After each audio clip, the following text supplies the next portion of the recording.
Welcome back. Here we are with one of the worst ideas we've ever had. The MMA Evil Twin showing his ugly mug, getting in here a little bit early to break down some of the fights. How did your picks go over last weekend with all of those value picks you were giving the fans? Oh God, you gotta bring up sore subjects. It's funny how you never talk about the fact that you pooped yourself when you were like 15. 15. That is a lie. Because I would say that story. That's a funny story. That has never happened. So I did. I had a little bit of a rough patch last week. I will say that all the fight reorganizations, a guy missing by 4.5 pounds on my freaking wild card pick. I mean, I understand Frankie Zane did not look. He looked 39 years old, like we told you. Was that? He looked 39 years old, like we told you. He did, but it's still hard to gauge against a guy that didn't even attempt to cut weight, other than to make the medical clearance. I mean, he's going to have that much more energy, that much more strength. Sure. Frankie didn't look great, but you specifically like to talk about how winning fights. So, agree. That's a rule here. If you miss, it's usually an advantage for you. So, sorry, you cut out for some reason. Technical difficulties. Can you hear me still? Yeah. I got you loud and clear. There was a little bit of reverb there. Maybe your volume on one of your switches there. The evilness just oozing out of your systems. So, I know you got a limited amount of time. You got some other bets you want to talk about. We haven't even gotten into the main card, but you had some leans and looks that you wanted to talk to us about. Fill us in. What do you think is going to... Absolutely. So anyways, last week I still gave you that 75% bet. I did 2 out of 3. Your girl JoJo, never going to play her again in my life. But value bets, we're going to go with a value breakdown for the Derek Lewis Olenik fight card. And those fights in specific, I'm going to go ahead and break down, again, give you my math. I'm going to open it up with I don't even know how to pronounce this, but Strapoli. That's the best way, his last name, but El Strapoli. He's having a 4-inch reach advantage. He's significant strikes landed. He actually fades by a 0.58, so less than, or a little over a half of a strike. His strike defense, though, is lesser by 7%. His takedown accuracy is lesser by 19%. He has worse takedown accuracy, and he also has worse takedown defense. All these things are actually things that I would go against, but the sole fact that I'm going with him is I am fading a Tim Means. I can't back Tim Means, and Strapoli at minus 145 is a great bet. He's 9 years younger. He only has the advantage in the reach. Means is a savvy, tough vet, but that chin is gone. I'm going to go with your guys' Frankie Zane pick last week and oppose. I'm going to fade Tim Means on my opening value bet card at minus 145. Show live on air before you got on? Because that's exactly what it sounds like to me. This is exactly what I said. I thought you guys hadn't done the main card yet. Oh, wait, that's a prelim, huh? Oh, and the math checks out. Weird. I'm definitely going with Tim Means then. If you both have Staropoli only for a Tim Means fade, I'm definitely picking Tim Means. I mean, and you didn't say anything good about Staropoli. You were like, yeah, nothing's good about him. This is purely a Tim Means fade.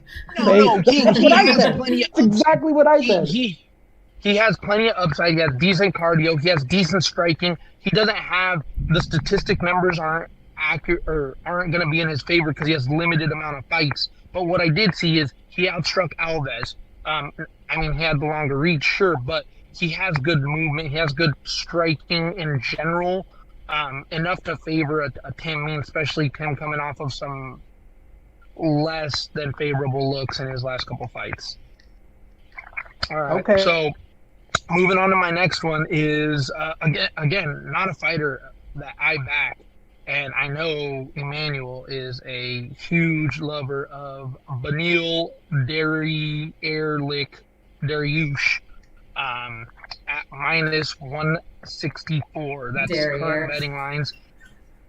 Yeah. Dairy Lick or Dariush. On your Davenport. I've never been a fan of just. What's that? Davin who? On your Davenport, you sit your derriere on your Davenport or your commode. Oh, yeah. They're like old words. Dariush. Well, they're going to sit your Dariush on the commode. So, anyways, he has a little bit more upside, but not great. Again, Darius has a favorable 3-inch reach advantage. He has a significant strike disadvantage of 0.65, so he gives up a little more than a half a strike. Strike defense, he only gives up a minus 4%.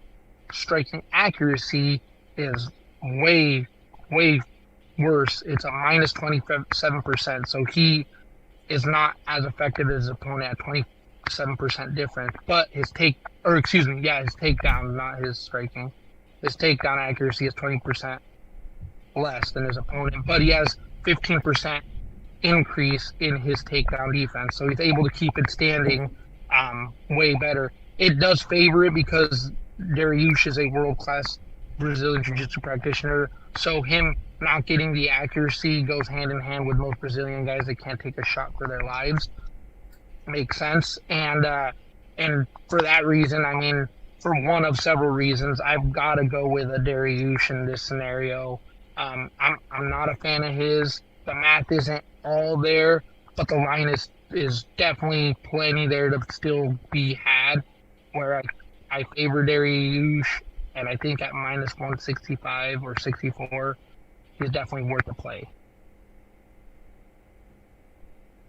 Nice. We haven't gotten into that one too much, and I like what you're saying with the numbers there. The last fight that I just keep thinking of for this one is Drakkar Klose was an inch away from knocking out Beneil Dariush. Drakkar Klose! One of the most pillow-fisted fighters we've seen in the UFC. So it's that fade on Dariush, or it's that chin on Dariush that has me super hesitant here. But I do agree he has a lot more of the check mark, especially on the ground. If it goes to the ground at all, Dariush has got this fight. Also with the Carney, has been on. The loss with Holtzman is to the Carney, and Darius is a far better wrestler than Nick Lentz. Right. So that is kind of nerve-wracking. Well, he's a different type of grappler. I wouldn't even consider him a wrestler. It's a different type of grappler. Nick Lentz is very dominant when he can enforce the takedown and smother you. He's a blanket type of grappler, whereas the Darius is more traditionally fundamental with jiu-jitsu. But he does have the technical grappling to get it to a point where Nick Lentz is more just go, I'm going to wrestle you till you tire, and we'll see who's at the end of it. Darius is more methodical, but he just doesn't have the chin to want. For whatever reason, he thinks at any given time he just thinks he can strike with anybody, and that's where he fails. But when he wants to grapple, he is by far one of the better grapplers in the division. But they're two different contrasts in grappling, right? We have the Brazilian Jiu-Jitsu and the collegiate wrestler-based grappling. He does both very well, but he definitely leans towards the Brazilian Jiu-Jitsu grappling, in my opinion. But it's going to favor him in this fight because Holtzman will gas, he will tire, not horribly, but I do think Darius takes it. And then for my last value pick, and this, again, this one's tough for me. He's actually got the best numbers out of all of them, but it's a minus 130 Chris Weidman. I'm going with a Chris Weidman here solely, well, not solely, but he has a plus 5-inch reach advantage. He has a significant strike advantage of 0.15, so a little over a tenth of a strike. He has a strike defense of minus 7%, which is not great, especially because he's very chinny Currently, his takedown accuracy, they both negate each other, so that are 0. And then his takedown defense is at a plus 11%. Now, Omir, not bad. He doesn't have the greatest of punching power. He's done well. He's had some knockouts, but he's traditionally a decision-based fighter. Chris Weidman has fought some of the best and gotten knocked out by some of the best in the division. He's, in looking at his recent record, he's gone up against top 5 guys. This is his first real step out of a non-ranked opponent or title fight. And I think this is a great opportunity for us to see the Chris Weidman of old, where he might not necessarily get a finish, but he's going to enforce that wrestling and really potentially put a beating and just, we'll see. I feel like we're going to see a glimpse of Chris Weidman of old. So that is my last value pick. I know you guys still need to go over the card. I don't know if you really want to discuss that one. You can just go ahead and throw it on your books. I'm telling you, it's going to pay out today. I had like one bad call on my value picks last week. I've had one bad call on both of my value picks so far. And wild card, I don't consider a value pick. It is a wild card. I'm just trying to get you bang for your buck with that last one. So as far as a prop bet, do you think going over 2.5 on Chris Weidman might give you a little more of that juice? Yeah, it could. I mean, I don't consider it a lock because anybody can show up. And when I mean anybody, I mean any Chris Weidman can show up. Chinny Chris Weidman, world-class wrestler Chris Weidman, or knockout artist Chris Weidman. With the current state of last week's card, COVID, I mean, we just had an explosion yesterday somewhere. Whatever it is, whatever the case might be. I don't know that I go, what'd you say, a plus 2.5? Yeah, over 2.5 rounds. That's a prop bet. If you see it going to decision. I think Chris Weidman, for sure. I think a plus 2.5 is a decent prop bet on Chris Weidman to win that. I don't know what those odds are off the top of my head, but I'd put money on that for sure. Depending if it's plus money, I think it's definitely a reasonable fight. Last one and least is your wild card pick of Justin James at a plus 130. Again, I haven't listened to your cast, so I don't know what garbage picks you've made up to this point. But he's picked all the same as you so far. No, he picked as me. He did all my picks. Except James. So we have all the exact same picks so far? You're taking Hugh Janus here, huh? You're taking a what now? You're picking Q? No, that's the only one you guys go different. James. Right. Q James. So keep on going with your value. His dad's name Go is with your Hugh. wild card pick. So last, not value pick, it is wild card, Justin James. There's not a whole bunch of stats when it comes to the fight metrics, so these are extremely skew. But he has a 2-inch reach advantage. He has a strike differential, or strikes landed per minute, of plus 20 strikes per minute advantage. He only fought once, right? He has a strike defense of a plus 15. He has a takedown accuracy of minus 33% and a takedown defense of minus 33%. More than anything, the reason I'm giving you this wild card is not based on the mathematical stats, but the fact that at their previous record, Gavin Tucker is primarily a takedown, grinding, decision-based fighter. James is a stopper of a fighter. He goes in there, he puts guys away. His 2 losses are due to decision fights, but not really a fade on Gavin Tucker, just not overly impressed with his overall wins up to this point. James came out like a hurricane, took out Camacho, very impressive. Camacho, I mean, he's not a top 10 guy, but impressive nonetheless. And for that matter, in James's previous fights, he's able to keep it standing. He can roll, although he doesn't prefer to. And for that matter, I mean, I'm going for the home run hitter here on Justin James. I think he gets the knockout. I like that. Definitely, I see the same way. It's either Tucker decision or James gets him out of there before the bell rings at the end of it. That's kind of the plays. So I could see even on like DraftKings putting James in some spots and Tucker not really in much because he seems like he's going to decision city this fight if he gets his arm raised in it. I see James winning decision or by KO. I mean, Tucker's primary means of winning is look for the takedown, look for the submission. So if he can't do either of those two things, and James is good enough that I think he can avoid it. If he can't do either of those two things, he's losing the decision or getting knocked out. That's what I All think right. too. I like that. Definitely a reason why we have the most evil twin I've ever seen in my life on the screen. Is there any other little hot tips, hot plays, stayaways, something that you just see so gross? You know, you like to pick them. What would you tell somebody to stay away from? Is there one that you're like, ooh, just don't put your money even near that fight? Oh God. Honestly, Darren Stewart versus the coconut bombs. It's what is it?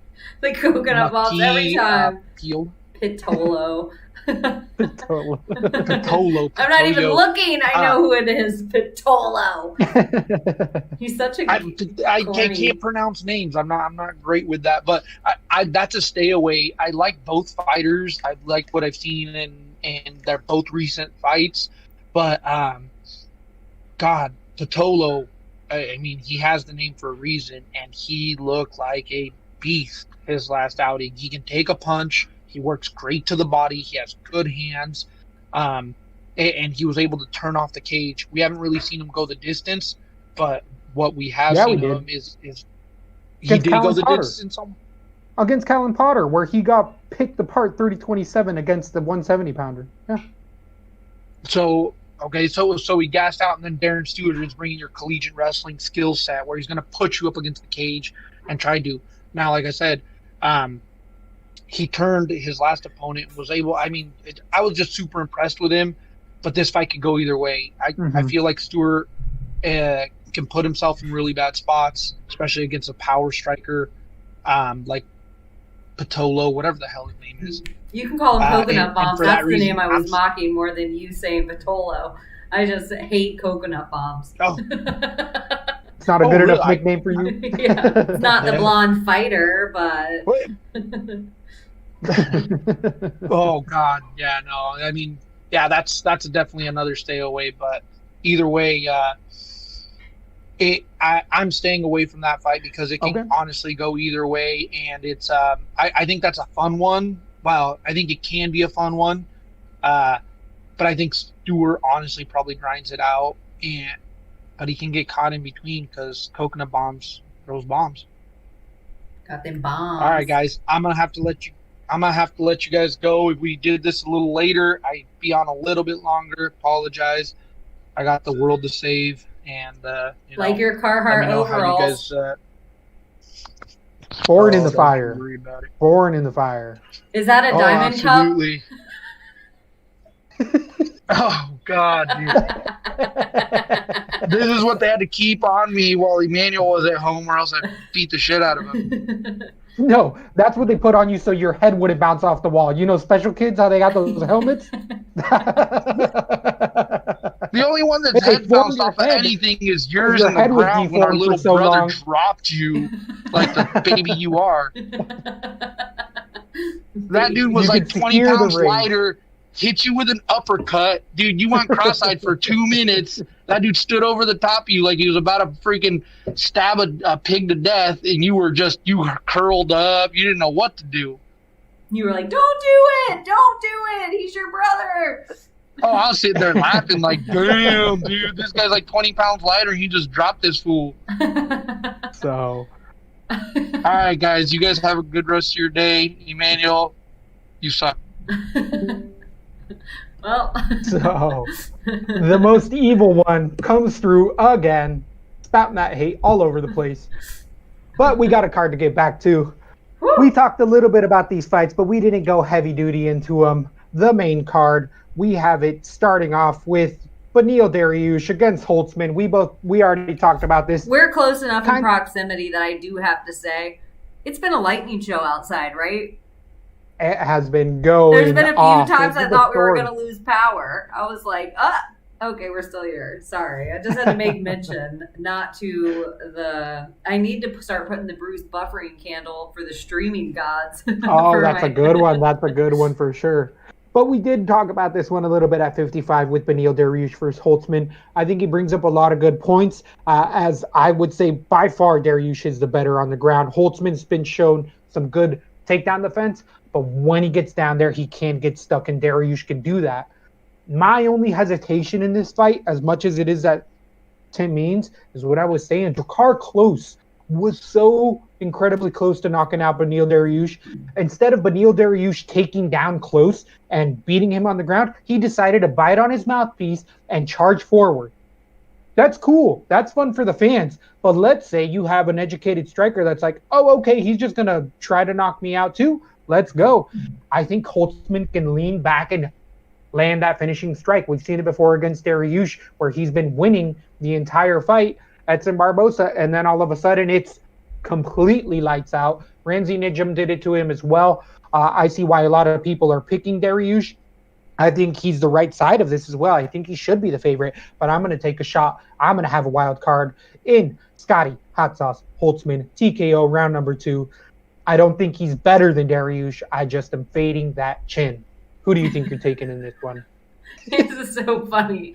I have the hot sauce knockout round 1. I picture Beneil Dariush getting clipped at one point, and then his instinct is to go for takedown and wrestler, jiu-jitsu, whatever, Frankenstein takedowns. He just comes in, walks forward with his 2 hands, and Hot Sauce Holtzman's fast and has shit tons of power. We see it, like, it's getting more honed and more zoned in. I think in that time, if I have great hands, I'm going to be working on my takedown defense to just get up and stay off my back. I'm not going to be working on submissions or anything. So Beneil Dariush is just slow to me, and I'm just fading that chin. It's been a while since he's been in there with a power striker, and Holtzman is a power striker. So I have Holtzman knockout round 1, and I'm going to stay far away. I might put, because of how favorited Beneil is, but you know what? I'm over favorited. Every time I try to play that game, it does not pay off for me. Sometimes, I mean, obviously, most of the time, favorited's favorited, and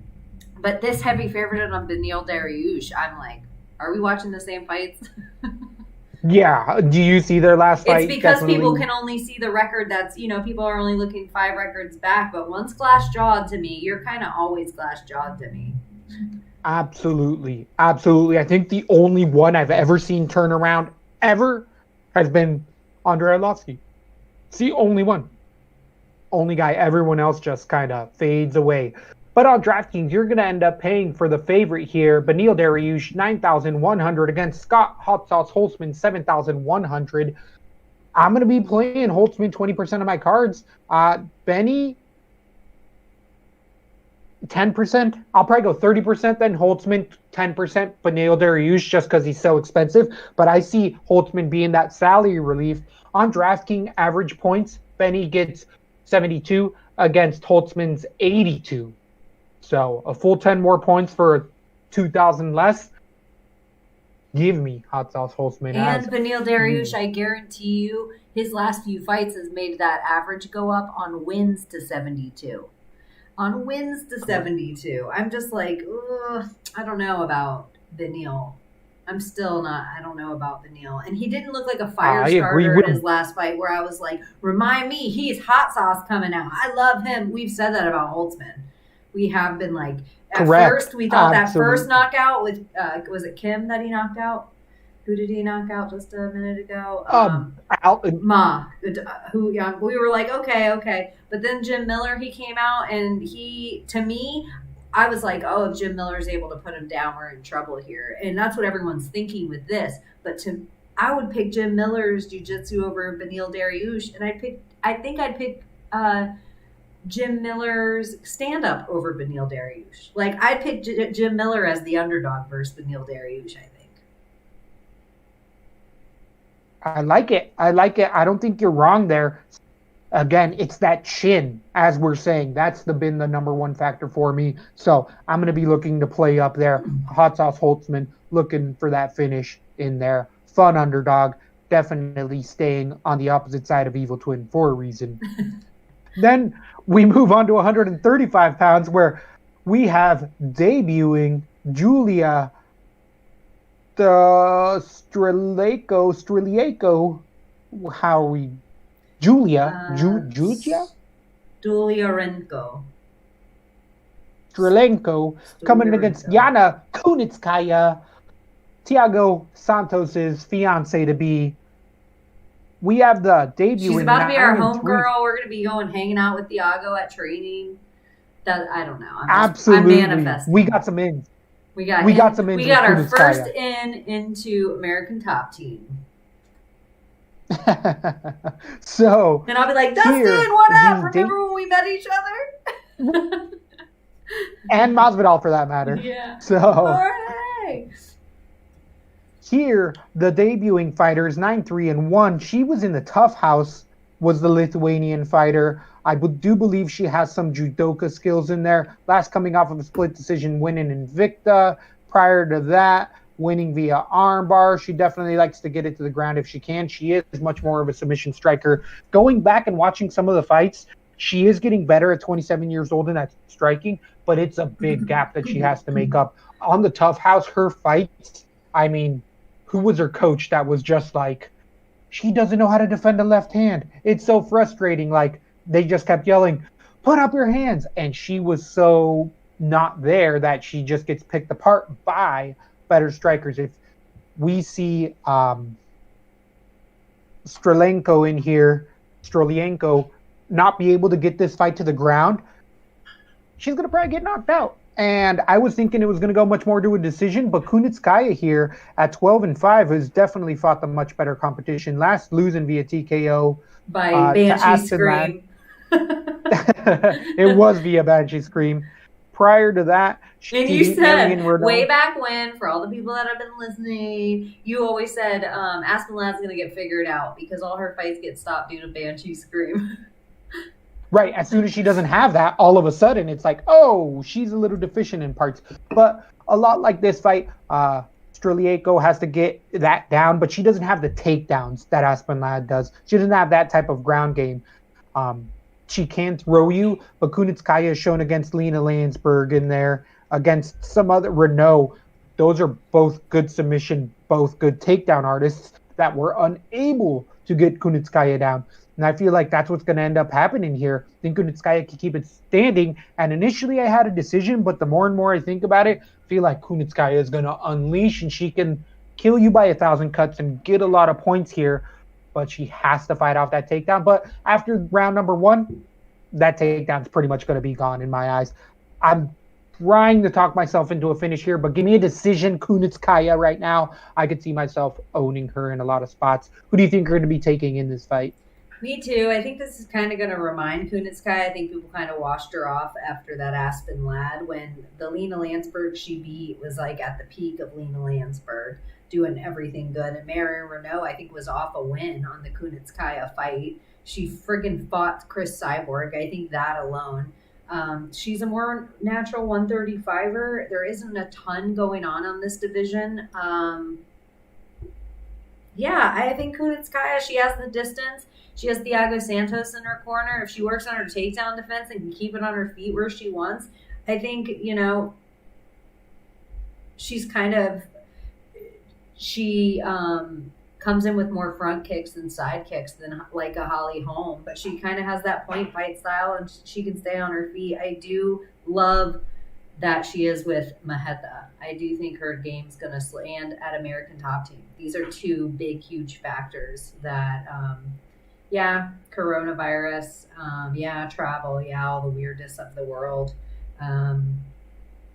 Give me a Kunitskaya decision, but I like it for a good amount of point decision, like an 80-point decision. I could see that as well, where it would turn into the 80 points. The rough thing is you're going to end up paying for the minus 230 favorite, 8,800 against Julia Strelienko for 7,400. That's going to be tough because I agree. The most Kunitskaya's ever scored is 98 points. And even there, that's barely making that 8-8 back. So I like the volume. I like her being able to win this fight with that volume, but it's going to be really close. It's going to be 10% Kunitskaya, 0% her opponent. For 8-8, it's a little too steep. She hasn't proven that much. I kind of like it. If her average is over 90, and it's safer to me that it's not going to be a wash. It's safer. It's a safer place to put my money than some of the dudes that could also get clipped and knocked out. The average here for Kunitskaya is 55 points.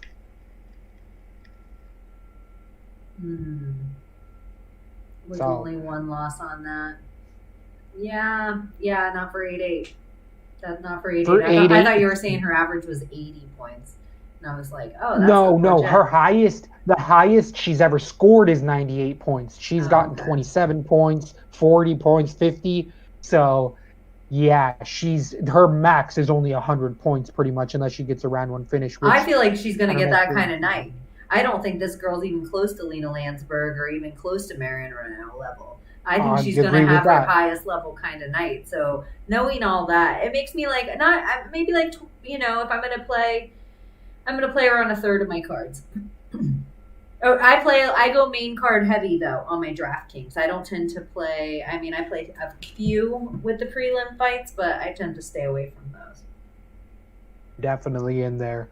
Then we move into the 185-pound division where we have Darren Stewart coming in against Maki Pitolo. We touched on this a little bit. Coconut Bombs in here, coming in with a 13-5 record, finally winning in the UFC against Charles Bird TKO a month ago. Prior to that, losing to Callum Potter in a decision. Ooh, in a disgusting fight over across the pond there.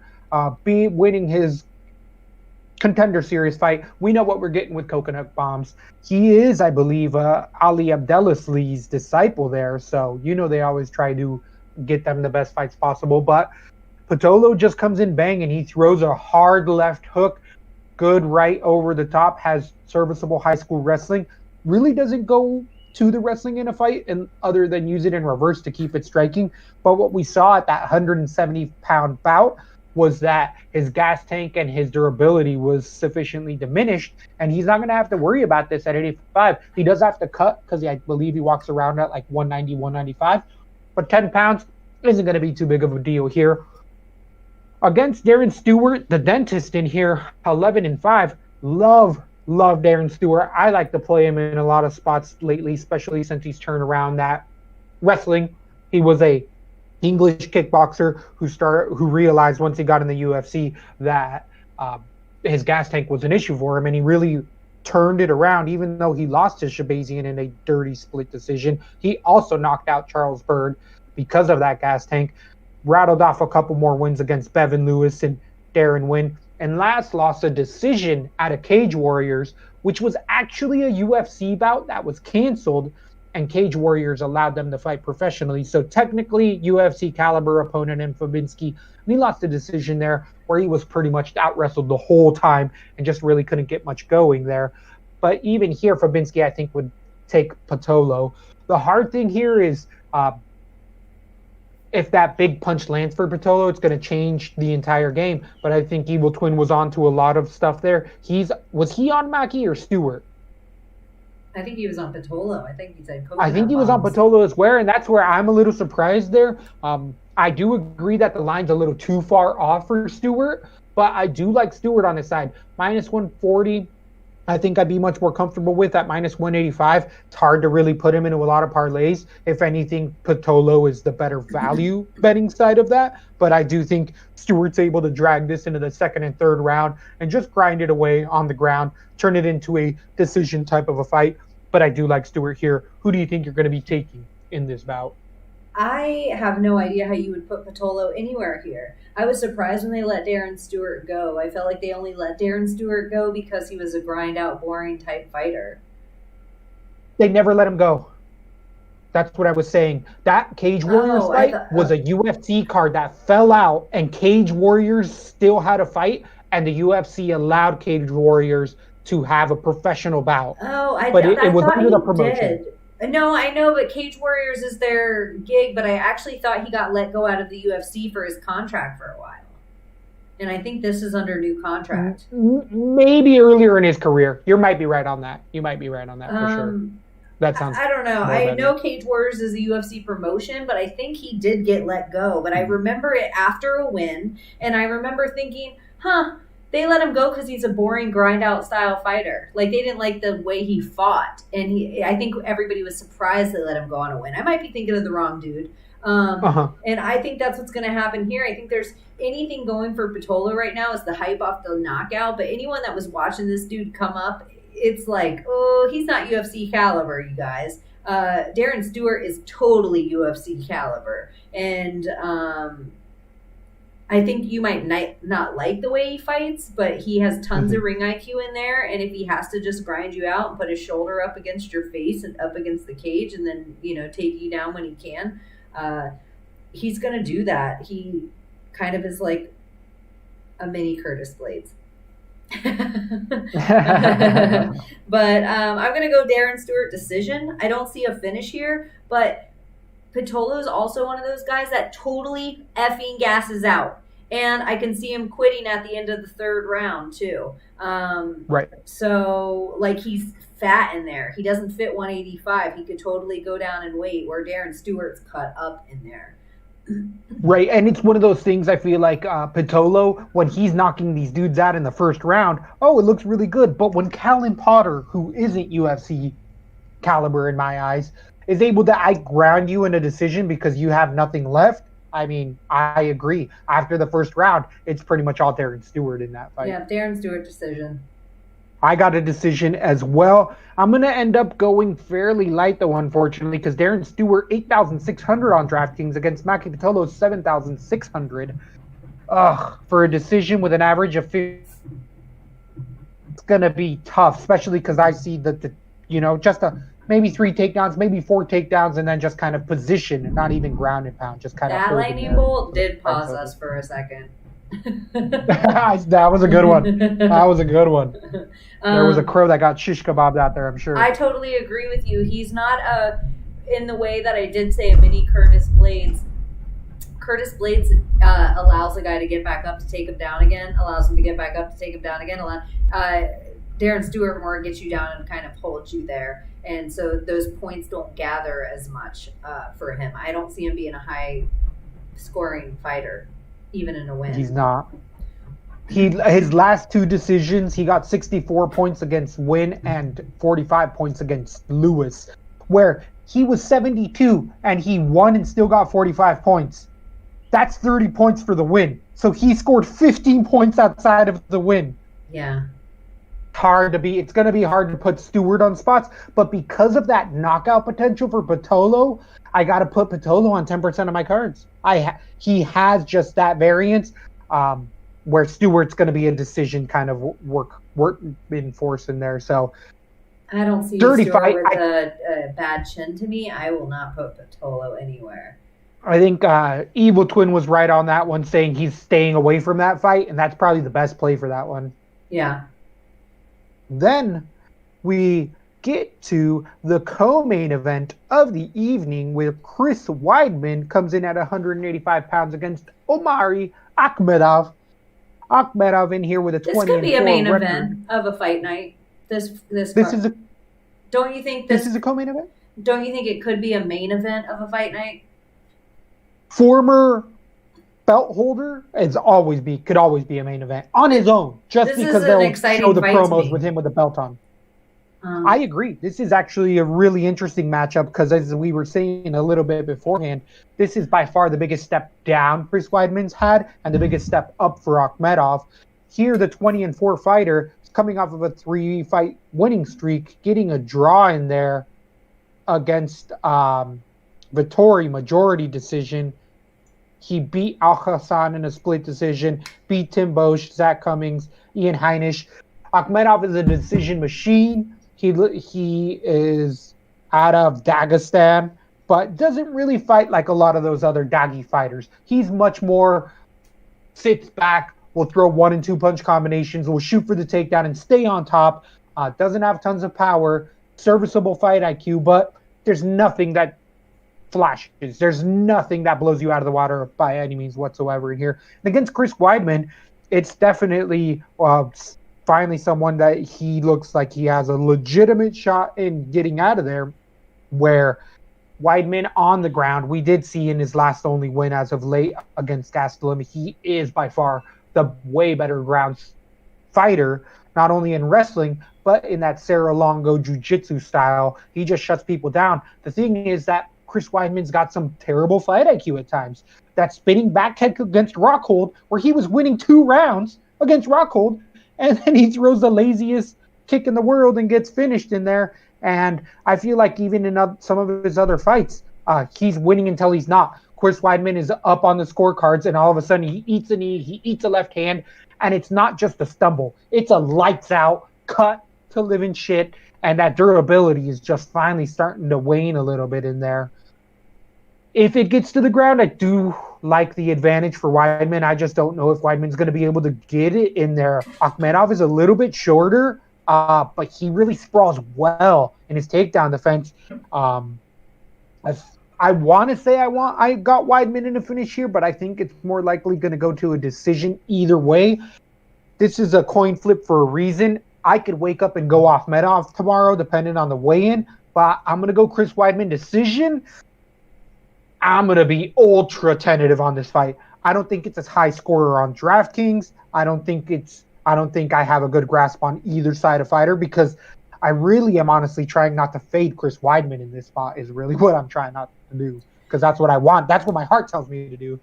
It's in a way like Akhmedov is a wrestler who uses his striking because he can, and Chris Weidman wants to too. I just think Akhmedov's chin's a little better.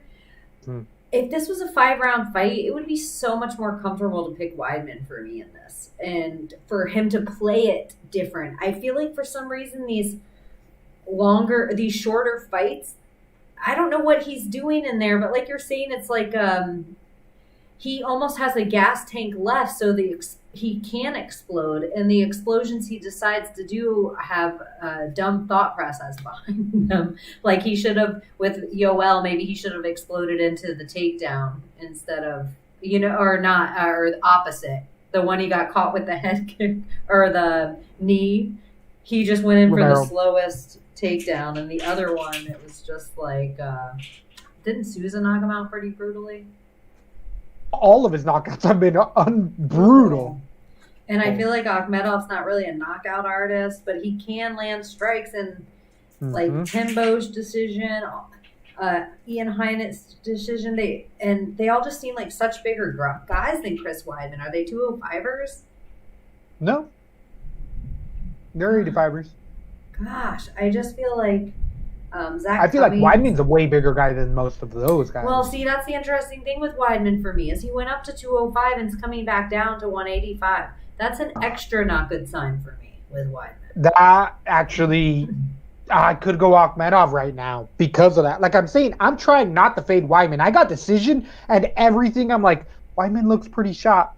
I mean, Akhmedov is nobody. Akhmedov is not going for the belt, but Weidman is really going down. Yeah, Weidman has gone against huge competition, and like Mousasi's still, doing the damn thing, and obviously Yoel Romero. I think the Reyes isn't fair. He could be the champion right now, and then Sousa. Gosh, everything about Chris Weidman should be able to get the decision on this fight. Absolutely. Absolutely. I just think Akhmedov has gotten a little bit better. And I want it. I feel like too much of this pick of me putting Weidman decision is emotional, because I want Chris Weidman to be, I don't need him to be a champ again, but just maybe a dirty bird where he has a win one, lose one, but just doing this. And yeah, the guys he's going against are far, far, far better than Akhmedov. But Chris Weidman, I'm going to put Weidman D right now, but I could find myself switching this. Akhmedov's bodied up, shaved head now. He looks like a world beater. I don't know, dude. Scary. Knowing that Chris Weidman went back down, that ain't good. You're right on that one. On DraftKings, you're going to end up paying for the minus 135 favorite. Chris Weidman, 8,000 even against Akhmedov's plus 115. 8,200. So DraftKings actually has it. Akhmedov is a slight favorite here. On average, Akhmedov 62 points, Weidman 77.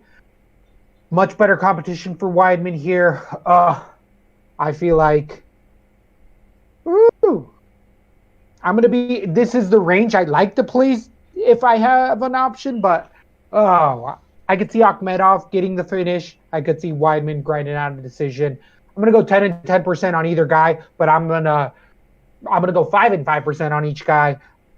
I don't like. I'm changing it to Akhmedov decision. I feel like too much of my play is for Weidman, and everything I'm thinking back to him doing in his fights that are the things that like fill me with joy are these explosive, amazing things. Every time he goes in for this, like, I just feel like he unravels or something inside the octagon, and Akhmedov is just the same game plan, steady. It's like nothing gives for Akhmedov. It's the same. He's never on 10, but it's like he's always on 6 coming at you the entire fight. And I'm going to go Akhmedov decision, but if I think for a split second Akhmedov D, I don't even see Chris Weidman. He's one of those dudes that once it starts going downhill, he just turns off in a fight. He'll totally like turtle up too. I can see that. Gosh, I could see a ground and pound finish with Chris Weidman turtled up by Akhmedov, and then people are going to be on an Akhmedov hype train, and it's just a done Chris Weidman. I have a KO ground and pound finish Akhmedov round 3. Ugh. Yeah, you're not wrong for that. It's a super gross fight. It's going to be ultra close, really close as far as 8,200 to 8,000 on DraftKings. Be warned. Absolutely grinding one. We do have a pay-per-view that has a lot more talent on it a week away. FPC is also going to be starting as of then. So maybe I don't think I'm going to go. I know last week I didn't go heavy as far as betting, and I think this week I'm in that same boat. I agree. I'm not going to be putting all my money then. So then there is words from the bean. So moving to the main event, 265 pounds, the big boys are coming to town. Here in Vegas 6, we got Derek Lewis coming in against Alexei Olenik. The 59, 13-1 fighter is coming in as of late, beating Fabricio Verdum 2 months ago in a split decision. Prior to that, beating Maurice Green in an armbar, losing to Walt Harris in a TK. Soft, and he has looked like a fit 30-year-old, even though he's 43.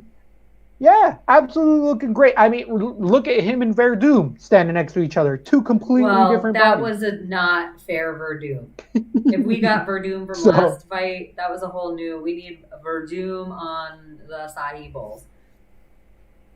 So here, Olenik has just been proven that with a crafty ground game and an Ezekiel choke, you can beat a lot of high-ranking guys here. His strike defense is very shoulder, put it up, block it all to get into that clinch and drag you down. Doesn't mind giving up guard, doesn't mind giving up full position, because on the ground, he can submit you from the bottom and all sorts of crafty stuff. And shown he's relied on his chin, though, even in these wins. Against Maurice Green, Maurice Green was teeing off on him. It's just that Maurice Green's still super green in his career and faded after he couldn't get Alexei out of there. Same thing happened with Hunt.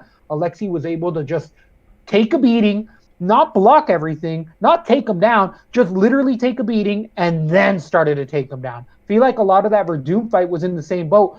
Verdum looked good, but as soon as Verdum finished the 15-punch combination, he was like, oh, shit, this guy's still here. And Alexei's like, all right, time to get to work. That can be incredibly bad when you have as big a power puncher as Derek Lewis. I gotta disagree. Verdum looked like booty everywhere in that fight. And the second that he went to the ground with Olenik was like, oh, this guy's so weak. He's been sitting on his couch for 6 months. I've been working out and I got my tits on, and he just manhandled him. That's how I saw it. I like it. Definitely. I just think this different Derek eyes Lewis on the same right fight. now in life is in the best shape of his life that one fight ago, Verdum was the worst shape of his life. You're not wrong there by any means whatsoever.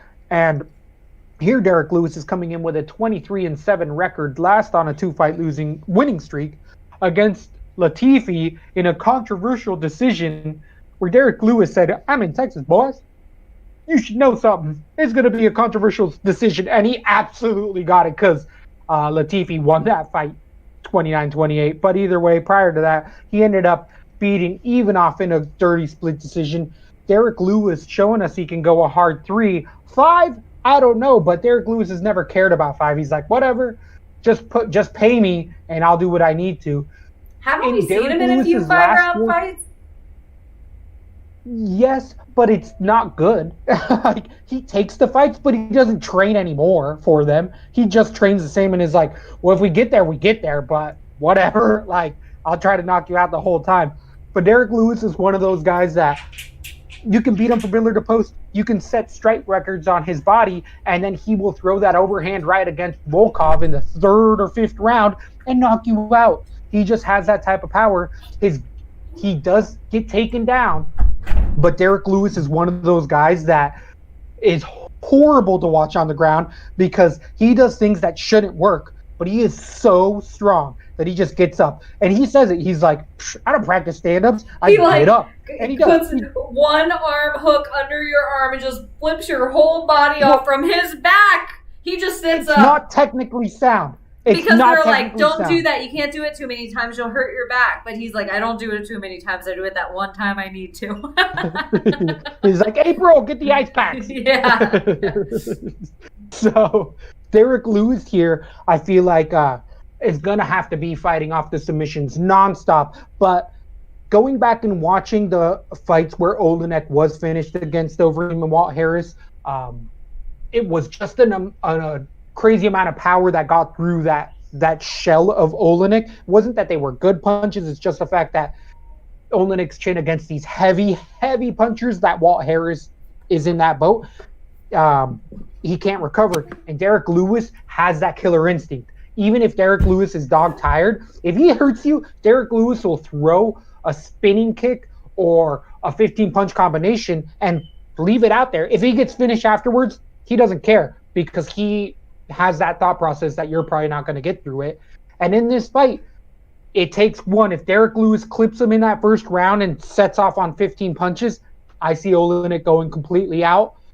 But I feel like you have to have both sides of this fight. Derek Lewis is by far way too big of a favorite against somebody who's proven that he can submit Derek Lewis style of fighters. Derek Lewis can be submitted. We haven't seen it, but he does get taken down enough for Alexi to get his game going. I got a TKO round number 1, but I'm going to have both sides of this fight on DraftKings. I don't see how you can't.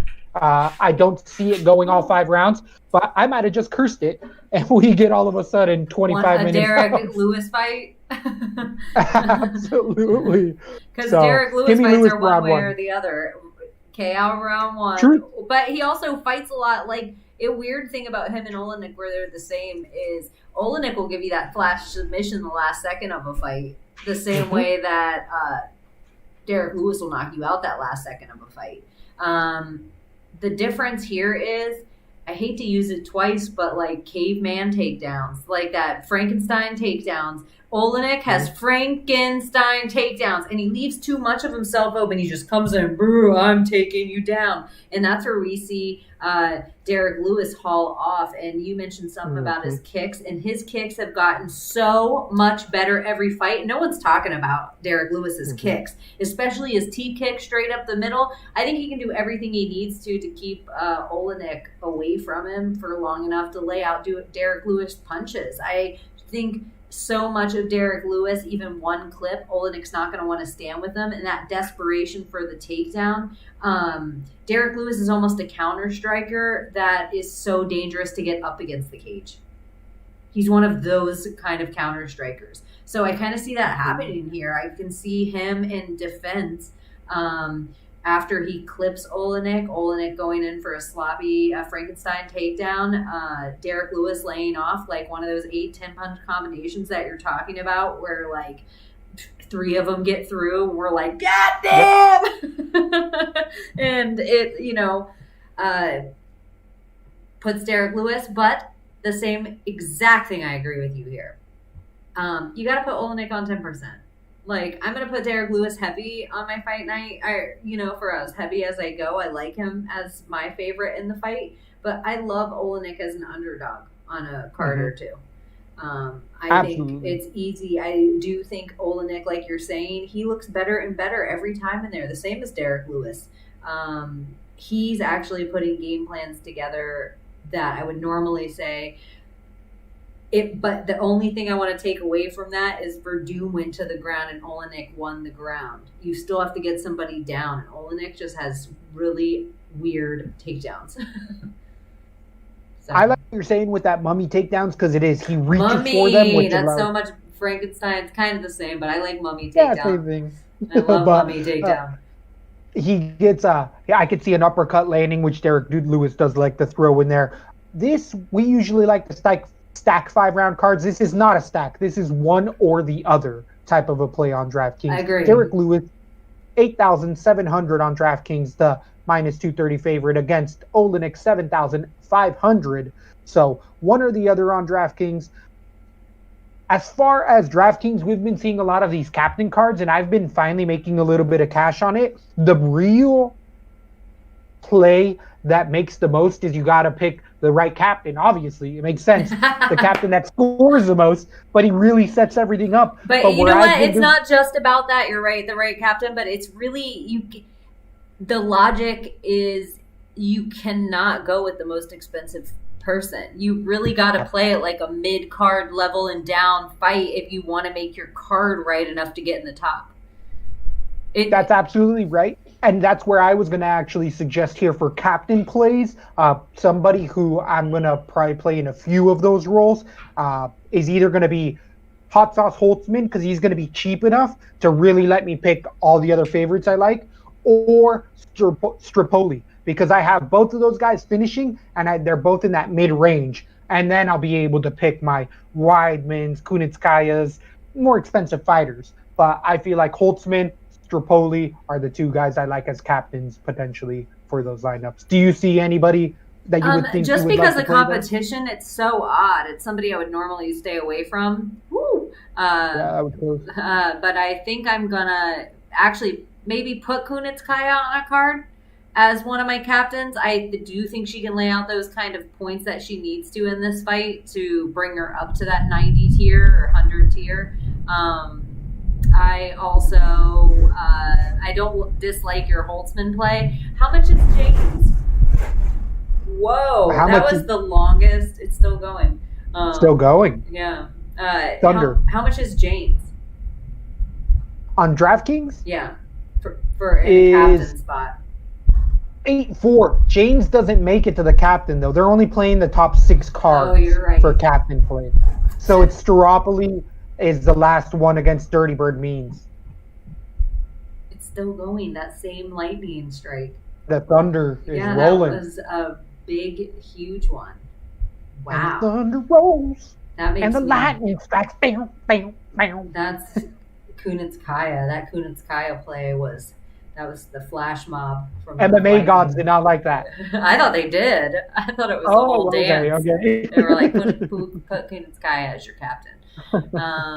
Yeah, I know that's kind of a weird one, but I do like the captain's cards. They make it interesting for me because I am a main card player so much, and I do love. I have found that with the captain's cards, picking my underdog as my captain is better than picking the heavy favorite as the captain. That's why I like Holtzman. Because if he makes it, if Holtzman knocks him out, boom, he's going to be definitely paying it off. Yeah. So it's a fun one. We got off through 12 cards. We got a pay-per-view right around the corner. Before we bust out, is there any MMA news? UFC 4 is going to drop on Friday, weigh-in day. That's why we got to get that Twitch out, you guys. And you got to pop over there and download that app. This is not a Twitch advertisement. This is more an advertisement for Zol tonight. So make sure you're following that Twitch. I can't say it enough because one day you're going to be like, whatever happened to them? And we're going to still be doing the damn thing, but it'll just be on Twitch and we'd hate to miss you.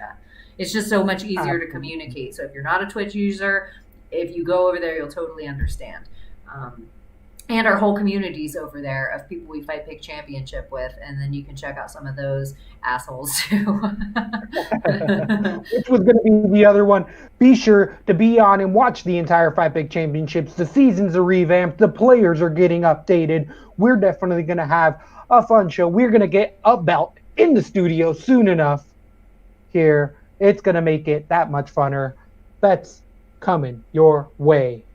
Yeah, so thank you guys for listening. Be safe out there. Thoughts to Beirut. Hope everyone's doing okay. And that is it.